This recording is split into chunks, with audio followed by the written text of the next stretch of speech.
This video is going to be a little bit different than my normal videos, and I almost hesitate to do this video, but at this point I think educating ourselves is pretty important, and the people that know how to do this, they pretty much already know how to do it. So they're not going to learn anything off this video, at least I hope not.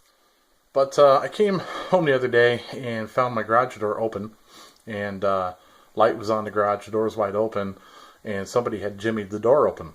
Now, my garage has a door that swings out, unlike this one. This one actually swings in, but it swings out, and a door that swings out usually doesn't have any protection on the outside from the striker and the pin. So we're on the inside of this door, but I just want to show you how people would jimmy the door open. Obviously the door handle here wouldn't have the lock because this would be the outside of the door, and this is just for simulation purposes. But basically, you can just take anything and wiggle down in here and press this pin back, just like I did right there, and the door will open. And the crooks know this, so I'm not teaching anybody anything. But there's ways to prevent this. And basically, a door that swings in has a little more protection than a door that swings out. But anyhow, my garage door, like I said, somebody jimmied it open, and I have a plan to rectify that, and I'll show you that. They sell these. This is just a plate that I'm going to stick in front of the door, and I'll show you here in a second. They do sell them in a hardware store, but I have a lot of scrap laying around. I got tools to cut with, a plasma cutter. And so basically what I did is I just started out with a square sheet of metal, and I cut it out like this and made a little place for the doorknob to tuck in, drilled a couple holes and rounded the edges so your shirt wouldn't catch it, and you'll see why in a second. I put it in a vise and beat this kind of an S curve on it just by sticking it in here and beating it over with a hammer.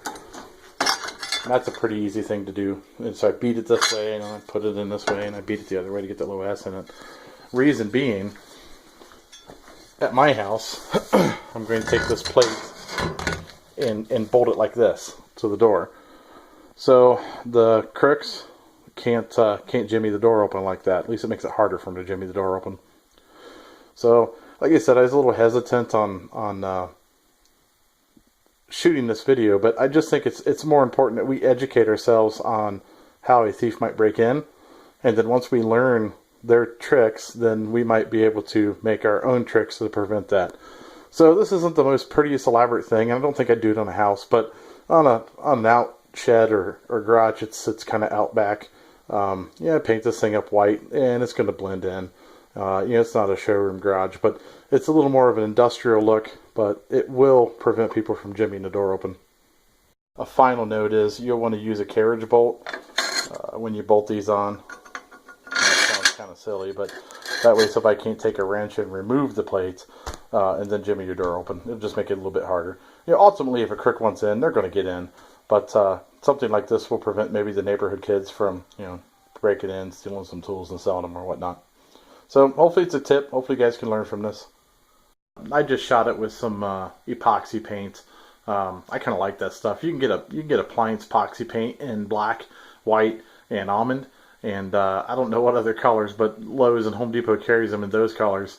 And I tell you what, a couple of coats on some metal like this after you clean it up, and you don't even need to primer it. This thing will stay nice, bright, and white and won't rust through for years.